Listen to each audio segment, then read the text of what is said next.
여러분들은 사랑하는 사람들에게 어떤 유언을 남기시고 싶으십니까? 오늘 우리가 함께 읽은 디모데후서 말씀은요, 바울이 감옥에서 남긴 유언과도 같은 마지막 편지입니다. 이 사도행전 마지막을 보면요, 바울이 드디어 로마에 도착하게 됩니다. 이때 바울은 죄수의 신분으로 로마에 끌려갔는데요, 자기 셋집에서 가택연금의 상태로 비교적 자유롭게 사람들을 만나면서 복음을 전할 수 있었죠. 그렇게 2년 동안 가택연금을 당하면서 이 풀려난 바울은 한 5년 정도 더 선교를 했습니다. 그리고 후에 또 로마 감옥에 갇히게 되었는데요, 그때 쓴 편지가 바로 디모데후서입니다. 바울이 쓴 13편의 이 서신 중에 가장 마지막에 쓰여진 편지이죠. 아마 이때 바울은 이미 몸이 상할 대로 많이 상했던 것 같아요. 그리고 얼마 안 돼요, 바울은 순교하게 됩니다. 그래서 이 디모데후서는 바울이 자신의 죽음을 직감하고 쓴 마지막 편지이기 때문에 유언적인 성격이 아주 강하다라고 볼 수 있어요. 그 중에서도 오늘 본문 4장이 가장 유언적 성격이 강한 말씀이다, 이렇게 볼 수 있습니다. 여러분, 바울이 이 세상을 떠나기 전에 자신의 영적 아들이자 또 자신의 뒤를 이어서 목회의 길을 가는 디모데에게 어떤 말을 해주고 싶었을까요? 유언과 같은 말, 어떤 말을 해주고 싶었을까요? 우리 1절, 2절 하반절 말씀인데요, 함께 같이 읽어보겠습니다. 하나님 앞과 살아있는 자와 죽은 자를 심판하실 그리스도 예수 앞에서 그가 나타나실 것과 그의 나라를 두고 엄히 명하노니 너는 말씀을 전파하라 라고 합니다. 이 바울이 죽기 전 유언과 같은 마지막 말을 남기는데요, 뭐라고 합니까? 너는 말씀을 전파하라 라고 해요. 여러분, 마지막 말씀치고는 너무나 평범한 한마디이지 않습니까?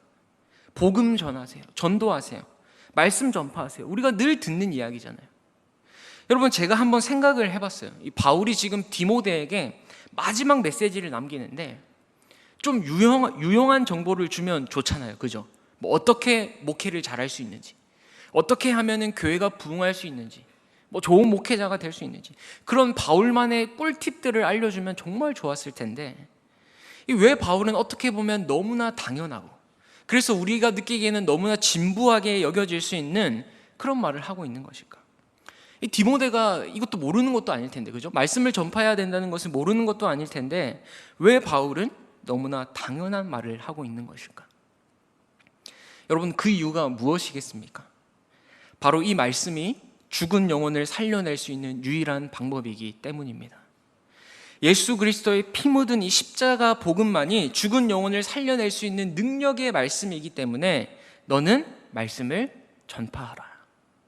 이 바울이 지금 죽기 전 마지막으로 유언과도 같은 말을 남기는데, 뭔가 특별한 것, 그동안 알려주지 않았던 뭔가 새로운 것을 말하는 것이 아니라 우리가 너무나 잘 알고 있고 너무나 당연하게 받아들이는 말씀, 너는 말씀을 전파하라, 이렇게 얘기하고 있다라는 겁니다. 여러분, 그 어떤 특별한 것보다 가장 특별하고 중요한 것은 바로 말씀을 전하는 일임을 믿으시기 바랍니다. 왜냐하면요, 영혼 구원이 가장 중요한 일이기 때문이죠. 여러분, 우리 인생을 살면서 중요하고 시급한 일 정말 많죠. 당장 앞에 해결될 일이 정말 많습니다. 그러나 그 무엇보다 가장 중요한 게 뭡니까? 영혼 구원입니다. 그래야지 영원한 삶을 주님과 함께 살 수 있기 때문이죠. 살아있으나 영혼이 죽어있는 자들, 그래서 영원한 형벌을 목전에 두고 있는 자들에게 여러분 가장 중요하고 시급한 게 뭐죠? 복음입니다. 복음. 이 말씀이 죽은 영혼을 살려내는 능력의 말씀이기 때문에 바울은 지금 가장 마지막 순간에서도 뭘 얘기합니까? 너는 말씀을 전파해라. 여러분, 우리가 너무나 잘 알고 있고 교회에서 너무나 많이 들어왔던 이야기들, 뭐 기도하십시오, 말씀에 순종하십시오, 전도하십시오, 어떻게 보면 너무나 단순해 보이고 당연해 보이는 이 신앙의 기초들이요, 저와 여러분을 살리는 줄 믿습니다. 이 너무나 단순해 보이는 이 말이 한 영혼을 살리는 위대한 일이라는 것을 여러분 꼭 기억하시기 바랍니다.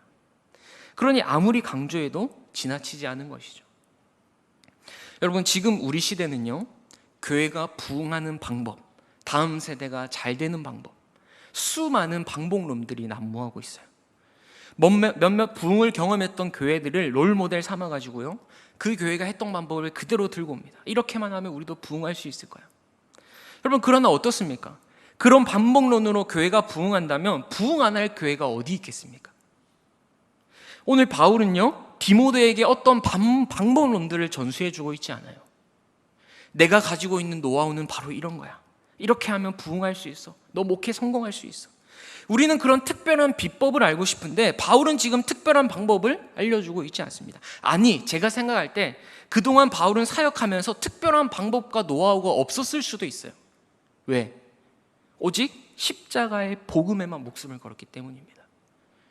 그 복음에 자신의 전 인생을 바쳐서 그 복음을 위해 살았기 때문에 바울에게는 그 어떤 방법론적인 것들이 중요하지 않았던 것이죠.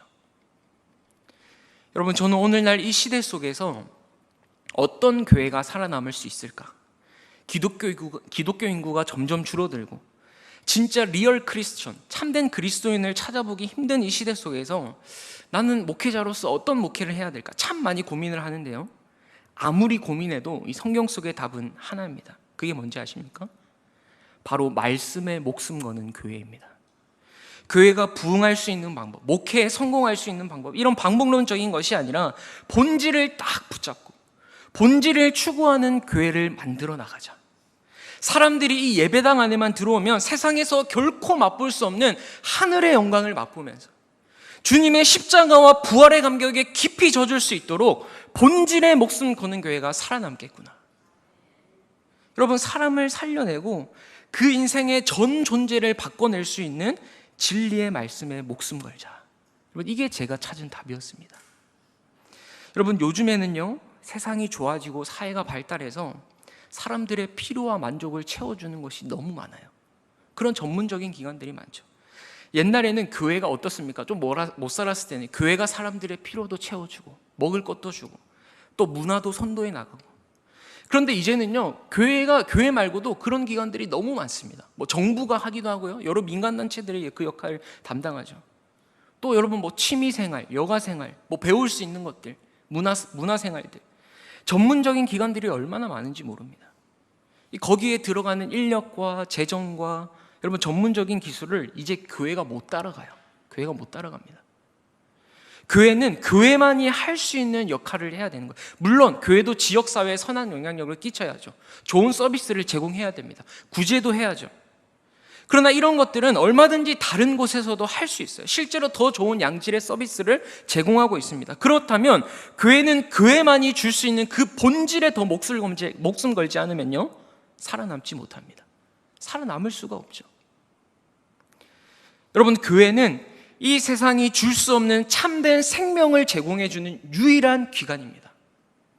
따라서 교회는 주님의 십자가와 부활, 그 복음, 그 말씀에 기초하지 않으면요, 교회는 교회다워질 수가 없어요. 교회는 세상이 줄 수 없는 하늘의 영광과 그 하늘의 은혜가 무엇인지를 보여주고 알려주는 이 땅의 유일한 기관입니다. 여러분, 하늘의 은혜를 몰라서, 하늘의 영광을 몰라서 저 죽어가고 있는 불쌍한 영혼들을 향해서 이 땅이 다인 것처럼 살아가는, 헛된 것에 목숨 걸고 살아가는 저 불쌍한 영혼들을 향해서 주님 주시는 긍휼의 마음을 가지고 진리의 말씀을 증언하여 생명으로 인도해내는 것이 교회인 줄 믿습니다. 여러분, 이게 교회가 해야 될 가장 중요한 역할인 것이죠. 만약 이 땅에 세워진 교회가 그 역할을 감당하지 못하고 있다면 이미 그 교회는 교회로서의 기능을 상실한 것일 수도 있습니다. 말은 교회라고 하고요, 매주 예배는 드리지만 참 생명력이 없는 거예요. 영적으로 이미 죽은 거나 마찬가지인 거죠. 여러분, 우리 대길교회는 생명력 있는 교회인 줄 믿습니다. 말씀이 살아있고 그 말씀으로 살아내기를 애쓰는 여러분들, 우리 한 사람 한 사람이 있기에 여전히 주님이 쓰시는 교회가 우리 대길교회인 줄 믿습니다. 여러분, 생명력은요, 살아 움직입니다. 역동적이에요. 바울이 자신이 아끼고 사랑하는 디모데에게 마지막 힘을 다 모아서 오늘 쏟아내는 그 마지막 한마디가 뭡니까? 너는 말씀을 전파하라. 여러분, 너무나 단순하지만 우리가 결코 놓쳐서는 안 될 생명과도 말씀이라는 사실을 여러분 꼭 기억하시기 바랍니다.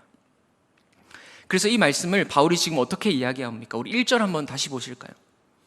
1절, 하나님 앞과 살아있는 자와 죽은 자를 심판하실 그리스도 예수 앞에서 그가 나타나실 것과 그의 나라를 두고 엄히 명하노니라고 하면서 너는 말씀을 전파하라라고 하죠.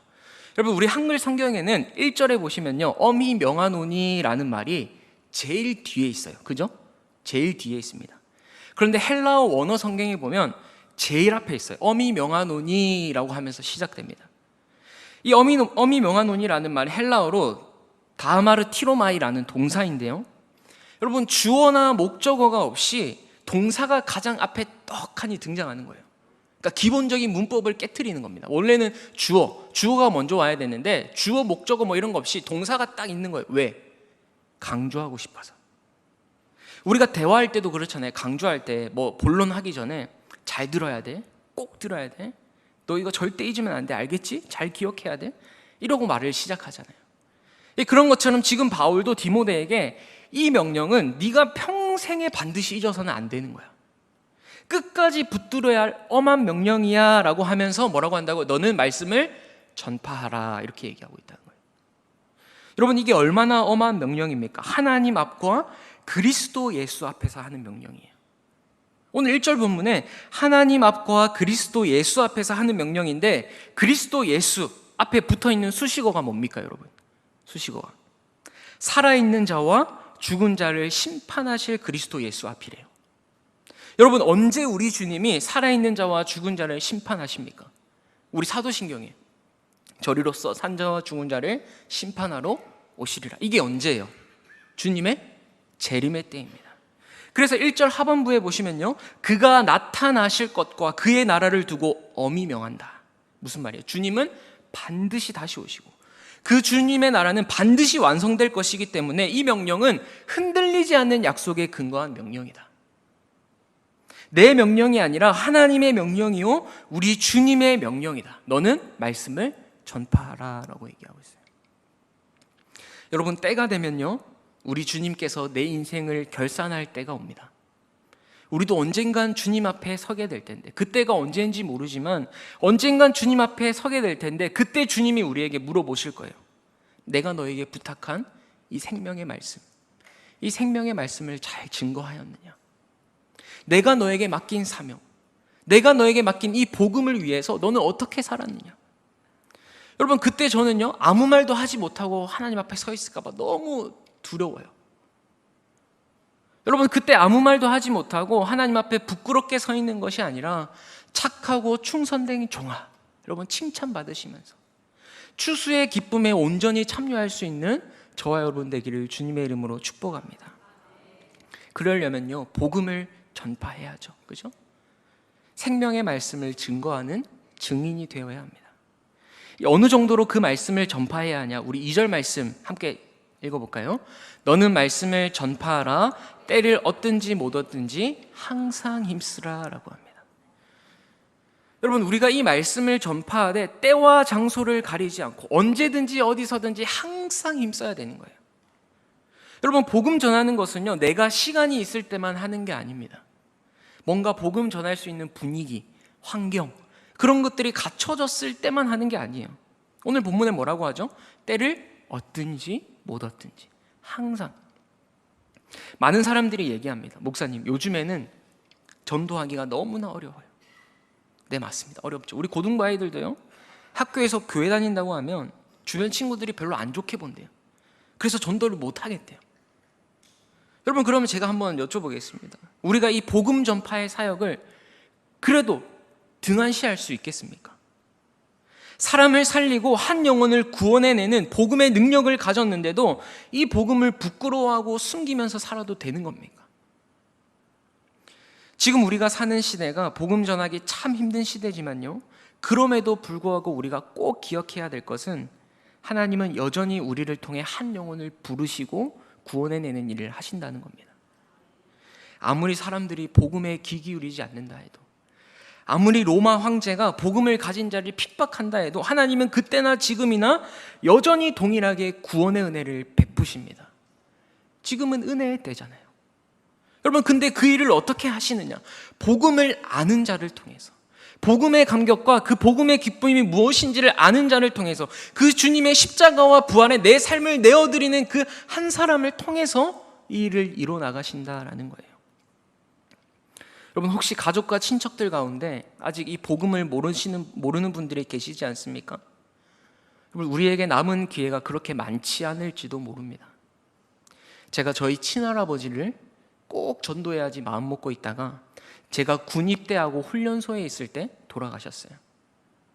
내가 왜 진작에 복음을 전하지 못했을까?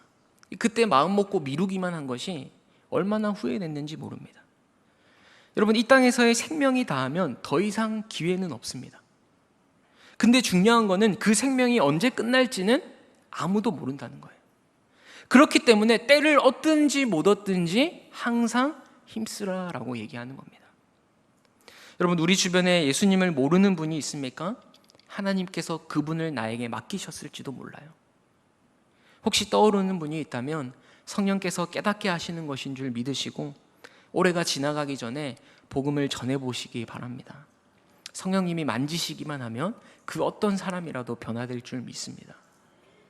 여러분 스스로 저 사람은 안 될 거야, 저 사람은 절 다니고 내가 교회 가자고 해도 안 갈 거야, 여러분 스스로 판단하지 마시고요. 우리가 입을 열어서 복음을 전할 뿐이고 그 마음을 움직이시는 분은 하나님이십니다.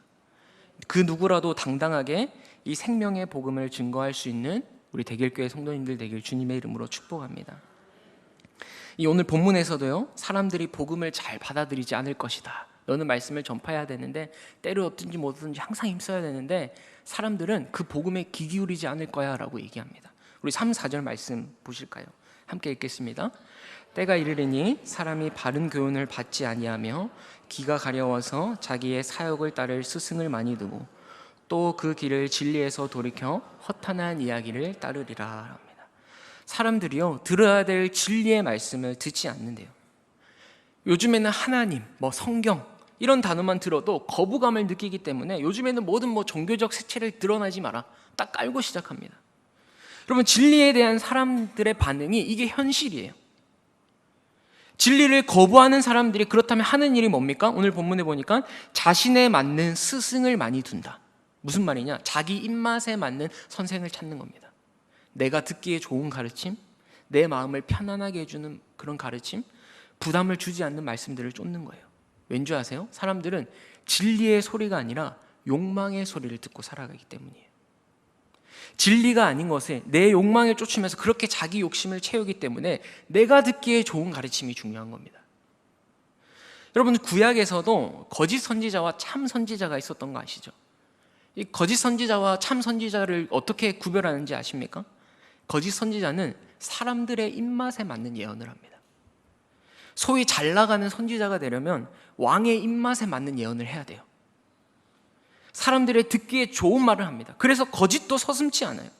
여러분, 사람들은요, 생각보다 그게 사실이냐 아니냐가 중요하지 않습니다. 사실이냐 아니냐가 그리 중요하지 않고 그것보다 내 귀에 듣기 좋은 말이 더 중요해요. 그래서 구약의 선지자들이 사람들의 입맛에 맞는 그런 거짓 예언을 했을 때 그렇게 사람들이 거짓 선지자들을 쫓은 거예요. 반면에 진리를 전하는 참 선지자는 어떻죠? 이게 나라를 살리는 길입니다. 이게 여러분의 가정을 살리고 여러분을 살리는 길입니다. 아무리 진리를 전해도 듣지 않습니다. 거부합니다. 왜? 자기 입맛에 안 맞으니까. 거부하는 것도 모자라서 미워하고 핍박하죠. 여러분, 지금도 마찬가지입니다. 사람들은 자신에게 필요한 진리보다는 듣기 좋은 거짓을 더 좋아하죠. 요즘 또 심지어 우리가 살아가는 이 세상은 더 이상 절대적인 진리는 없다. 옳고 그름을 판단하는 기준이 나에게 있지, 그래서 사람마다 다 상대적인 것이지 절대적인 진리는 없다. 그래서 하나님의 말씀이 어떻게 말씀하고 있는가를 묻고 따르지 않아요. 뭐가 중요하죠? 내 생각이 중요해. 내 의견은 이래. 개인의 취향과 생각에 따라서 판단합니다. 여러분, 내가 생각할 때 이건 옳아, 내가 생각할 땐 이건 괜찮아, 이 말의 중심에 뭐가 있는지 아십니까? 내가 있는 거예요. 내가 그 핵심인 겁니다. 그러니 이러한 말의 결론은 허탄한 이야기일 뿐이에요. 자기 욕망의 소리, 내가 듣기 좋아하는 소리, 거짓된 이야기일 뿐이죠. 사랑하는 우리 성도님들은 예수 그리스도 외에 수많은 구원을 강조하고 있는 이 시대에 어떤 복음을 듣기 위해서 지금 이 자리에 앉아 계십니까? 피곤한 인생에 좀 더 위안이 될 만한 복음, 어떻게 하면 내 자녀들을 좀 더 지혜롭게 가르칠 수 있을까? 여러분, 그런 복음을 기대하고 계십니까? 아니면 내 삶을 완전히 뒤집어 놓는, 내 언어를 바꾸고 물질관을 바꾸고 인생관을 바꿔놓는 그 십자가의 복음을 기대하고 계십니까? 우리가 들어야 될 복음은요, 나의 길을 시원하게 해줄 복음이 아니라 우리의 심장을 타오르게 만드는 복음인 줄 믿습니다. 죽었던 생명을 살려내고 살아난 자를 거룩한 제자로 만들어내는 그 십자가의 복음에 귀 기울여야 할 줄 믿습니다. 비록 그 복음이 때로는 나를 불편하게 할 수도 있어요. 비록 그 복음이 때로는 나를 책망하고 나를 고난의 길로 인도한다 할지라도 여러분 반드시 기억해야 될 것은 그 진짜 나의 영혼을 풍족하게 채워주는 것은 참된 말씀, 진리다. 아무리 그 진리가 나를 때로는 고난의 길로 인도할지라도 나의 영혼을 풍족하게 채워줄 참된 진리의 말씀에 귀 기울이고 그 진리의 말씀에 귀 기울이는 굴복하는 저와 여러분 되기를 주님의 이름으로 축복합니다. 여러분, 세상은요 진리의 말씀에 귀 기울이지 않죠. 관심이 없습니다. 제가 올해 초에 머리털 나고 처음으로 위 내시경, 대장 내시경을 받았어요. 제 와이프가 30이 넘었으니까 빨리 받아보라고 했어. 내시경 후에 의사가 검사 결과를 말해주는데요, 뭐 이런 건 먹으면 안 된다. 알고 보니까 제가 만성 위염이 좀 있더라고요. 근데 뭐 이런 건 먹으면 안 된다, 또 잘못된 식습관을 고쳐야 된다, 뭐 이렇게 경고하면서 막 권유를 하더라고요. 근데 제가 그 의사의 말을 지금 잘 듣고 있을까요? 사실 뭐라고 했는지 지금 기억도 안 납니다. 제가 정말 만약에 위암이었다면, 뭐 정말 그 직전이라면, 대장암이라면 다르게 들었을 거예요. 그죠? 근데 아직까지 젊으니까, 뭐 건강에 별 문제 없으니까, 괜찮으니까, 살만하니까, 그래서 잘 듣지 않은 거예요. 여러분, 사람들이 진리의 말씀에 귀 기울이지 않는 것도 똑같습니다. 딱히 문제될 것이 없어요. 잘 살고 있는데 굳이 왜? 그러니까 이러한 경고가 귀에 들어오지 않고 나와 상관이 없다라고 느끼는 거죠. 여러분, 그래서 이 말씀을 전파할 때 우리에게 필요한 자세를 오늘 말씀이 얘기해 줍니다. 우리에게 필요한 자세가 뭐냐? 범사에 오래 참음이에요. 2절 말씀 한번 다시 보실까요? 너는 말씀을 전파하라. 때를 얻든지 못 얻든지 항상 힘쓰라. 그리고 뭐라고 하죠? 범사에 오래 참음과 가르침으로 경책하며 경험하며 권하라. 그러니까 너가 말씀을 전해도 사람들의 귀가 가려져 있을 거다. 여전히 자신의 욕망을 쫓으면서 살 텐데 그래도 포기하지 말고, 한 번 전했다고, 두 번 전했다고 끝내지 말고, 아, 저 사람은 안 되는구나 생각하지 말고 범사에 오래 참음으로 끝까지 권면하라는 거예요. 끝까지 복음을 증거하라는 겁니다. 여러분, 우리가 말씀을 전할 때 잊지 말아야 할 태도는요, 오래 참음입니다. 하나님의 때에 하나님이 열매 맺게 하실 것을 기대하면서 사랑의 수고와 오래 참음으로 끝까지 전해야 하는 거예요. 여러분, 말씀을 전파하되 때를 얻든지 못 얻든지 항상 힘쓰시고 범사에 오래 참음으로 이 복음의 증인이 되는 저와 여러분 되기를 소망합니다. 계속해서 6절 말씀 보실까요? 바울이 이렇게 얘기합니다. 함께 읽습니다. 전제와 같이 내가 벌써 부어지고 나의 떠날 시각이 가까웠도다. 자, 여기 전제라는 것은요, 구약의 제사 방법 중에 하나입니다. 이 제물이 확실히 탈 수 있도록 제물 위에다가 포도주를 부어드리는 제사를 말이에요. 그런데 여기서 바울이 전제와 같이 내가 벌써 부어졌다. 무슨 말입니까?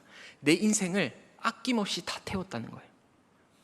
내 인생이 하나님이 기뻐 받으실 만한 삶이 되도록 마지막 그 순간까지도 주를 위해 살고 있고 주를 위해 헌신하고 희생한다는 겁니다. 여러분, 실제로 바울의 삶이 그랬잖아요. 주님을 위해서라면 자신의 생명까지도 기꺼이 내어놓으면서 자신의 삶을 온전히 드린 사람이 바울이었어요. 여러분, 이런 인생이 하늘나라에서 가장 하나님께 칭찬받는 복된 인생인 줄 믿으시기 바랍니다. 저와 여러분도 바울처럼 살아도 주를 위해 사시고 죽어도 주를 위해 죽는 복된 인생 되기를 축복합니다. 전제와 같이 내가 벌써 부어지고 나의 떠날 시각이 가까웠도다. 무슨 말입니까? 자신의 삶이 마지막을 향해 가고 있다는 거예요. 그런데 특별히 여기서 나의 떠날 시각이 가까웠다 할 때, 떠날이라는 말이 헬라어로 아날리시스라는 단어인데 신약 성경에 여기서 딱 한 번 쓰였습니다. 이 단어의 의미가 뭐냐면요, 배를 출항시킬 때 정박해 놓았던 배의 로프를 푸는 겁니다. 또 나그네가 다음날 새로운 행전을 하기 위해서 자신이 거처하던 장막을 걷는다는 의미예요. 자, 보세요. 배를 출항시킬 때 배에 로프를 푸는 것, 또 새로운 행진을 위해서 자신이 거쳐야 하던 장막을 걷는 것, 이 두 개의 공통점이 뭡니까? 새로운 시작이에요. 새로운 시작. 배가 출항할 때 출발하기 위해서 로프를 풀잖아요, 그죠? 그리고 나그네도 이 장막을 걷어서, 새로운 행진을 위해서 장막을 걷어서 출발하는 거예요. 새로운 시작을 위해서 묶여있던 것들을 풀고 장막을 걷는 거죠. 여러분, 바울은 지금 자신의 죽음을 뭘로 보고 있다고요? 새로운 시작으로 보고 있습니다. 왜 바울은 죽음을 끝이 아니라 시작으로 봤을까요? 이 땅에서의 죽음은 곧 영원한 천국에서의 시작이기 때문이죠.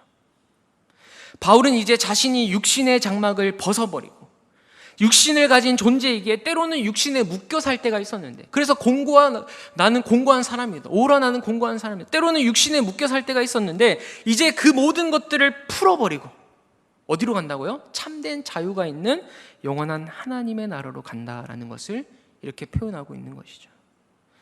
여러분, 이 땅에서의 죽음은 곧 영원한 천국에서의 시작입니다. 우리 육신의 죽음은 끝이 아니죠. 죽음 뒤에 예수님의 부활이 있듯이 우리에게도 영원한 부활과 영광이 기다리고 있는 줄 믿습니다. 그 영원한 천국이 우리를 기다리고 있는데요, 그러면 이 땅에서 우리는 어떻게 살아야 될까? 7절에 바울이 이렇게 고백합니다. 나는 선한 싸움을 싸우고 나의 달려갈 길을 마치고 믿음을 지켰으니. 자신의 인생 마지막 순간에서 자신의 삶을 돌아보니 나는 선한 싸움을 싸우고 달려갈 길을 마치고 믿음을 지켰다. 여러분, 얼마나 멋진 고백입니까? 특별히 여기서 바울은요, 우리 인생을 싸움을 싸우는 인생, 그리고 달려갈 길을 달리는 경주자로 비유하고 있어요. 여러분, 우리가 예수를 믿고 나면요, 복받고 형통한 일이 일어나는 게 아니라 일정 정도의 싸움이 있습니다. 일정 정도의 고난이 있어요. 그래서 성경은 우리가 이 영적 전쟁에서 승리하기 위해 끊임없이 뭐라고 합니까? 전신갑주를 입어라, 근신하여 깨어있으라, 권면하는 거예요. 예수님을 믿으면요, 진실한 성도에게는 반드시 고난이 있고 싸움이 있습니다. 어떤 싸움입니까? 믿음의 선한 싸움이에요. 세상의 싸움처럼 비열하게 남을 착취하는 그런 싸움이 아니고요, 하나님의 진리와 하나님의 거룩을 위한 선한 싸움입니다. 세상의 싸움은요, 분노하고 끝없이 상대를 제압하는 싸움이에요. 그런데 우리가 싸우는 싸움은 그런 싸움이 아니라 진리를 위한 싸움, 하나님의 영광을 위한 선한 싸움이죠. 나의 정욕과 욕심에 따라 조금 더 가지고 싶어하고 조금 더 높아지고 싶어하는 그런 싸움을 싸우는 게 아니라 주님의 진리와 복음을 위한 거룩하고 선한 싸움입니다. 근데 이 싸움은요, 큰 은혜를 한 번 받아서 그래서 이겨지는 싸움이 아니에요. 이 믿음의 싸움은 장거리 레이스, 마라톤과 같습니다. 50m 달리기, 100m 달리기가 아니라 우리가 죽을 때까지 싸워야 되는 이 마라톤과 같아요. 믿음의 싸움입니다. 그런데 여러분, 이 싸움은 이미 그리스도 안에서 다 이긴 싸움입니다. 주님이 나를 위하여 십자가에 달려 돌아가시고 부활하시고 승천하시면서 이미 그 승리를 보여주셨기 때문에 주님이 이뤄놓으신 그 이긴 싸움을 우리가 싸우고 있다. 그 승리에 대한 확신을 딱 붙들면서 싸워야 하는 것이죠.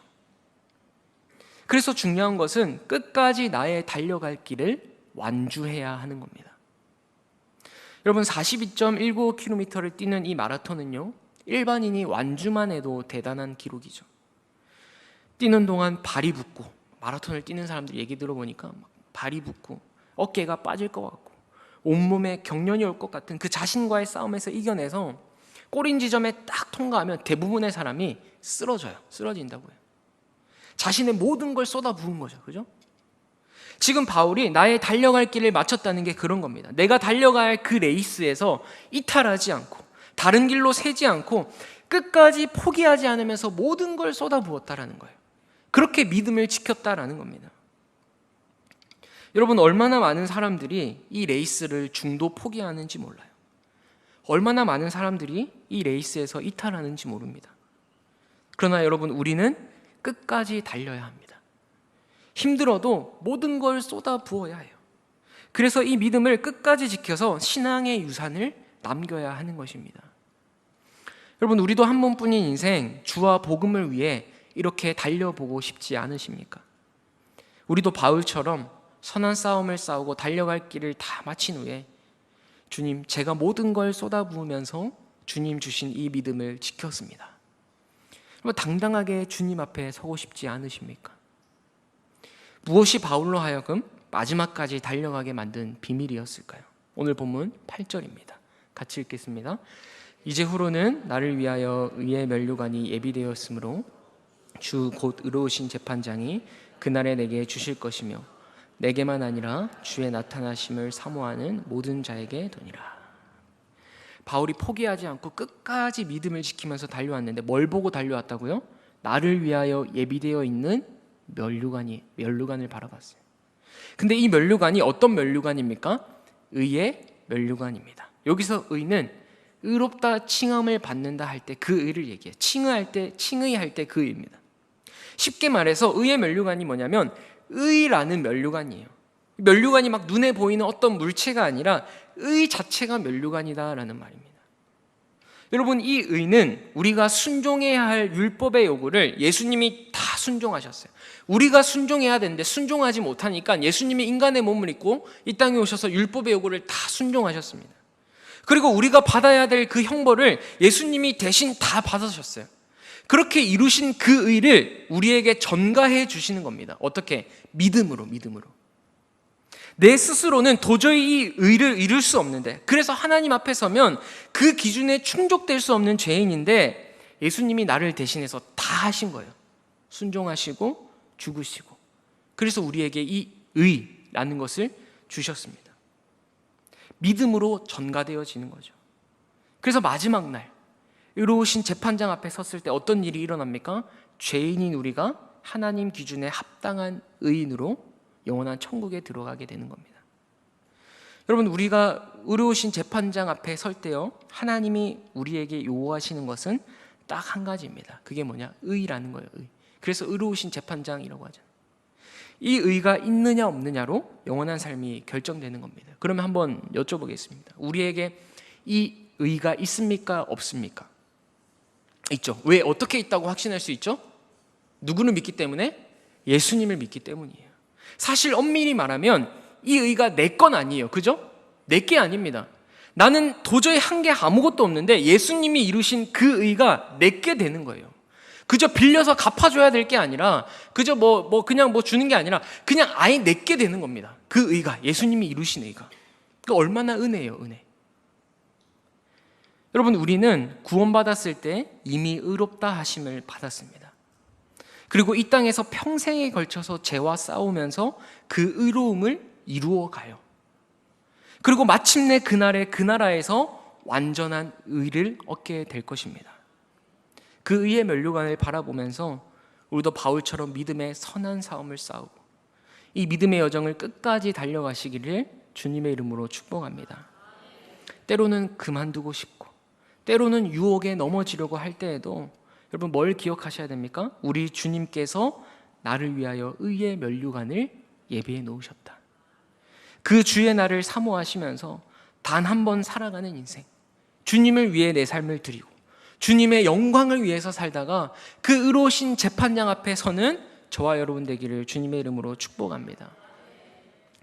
여러분, 정말 우리 주님이 내 전부를 드려도 좋을 만한 분이 맞습니까? 한 번 더 여쭤볼게요. 정말 우리 주님이 내 전부를 드려도 좋을 만한 분이 맞습니까? 여러분, 맞다면요, 그저 우리가 이 땅을 그저 적당하게 살다가 갈 수는 없는 거예요. 어느 정도 머뭇거리다가 주님께로 갈 수는 없습니다. 무엇보다 주님이 우리에게 부탁하신 사명, 너는 말씀을 전파하라. 때를 얻든지 못 얻든지 항상 힘쓰라. 여러분, 이 말씀에 믿음으로 반응하시고 이 말씀에 순종해서 끝까지 하나님 보시기에 온전한 믿음의 사명자로 살아가시는 저 여러분 되기를 주님의 이름으로 축복합니다. 기도하겠습니다. 하나님, 감사합니다. 너는 말씀을 전파하라. 때를 얻든지 못 얻든지 항상 힘쓰라. 여러분, 이 말씀을 우리가 가슴 깊이 새기고 삶 속으로 살아낼 수 있기를 주님 소망합니다. 하나님, 그러려면 우리가 예수 그리스도로 먼저 충만케 하여 주시고 그 주님의 복음과 감격과 기쁨을 가지고 우리가 때를 얻든지 못 얻든지 항상 이 말씀을 전파하며 주님의 증인으로 살아갈 수 있도록 우리 성도님들 축복하여 주시옵소서.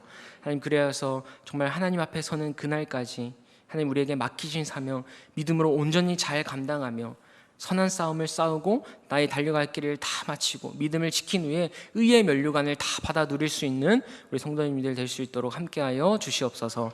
예수님 이름으로 기도합니다. 아멘.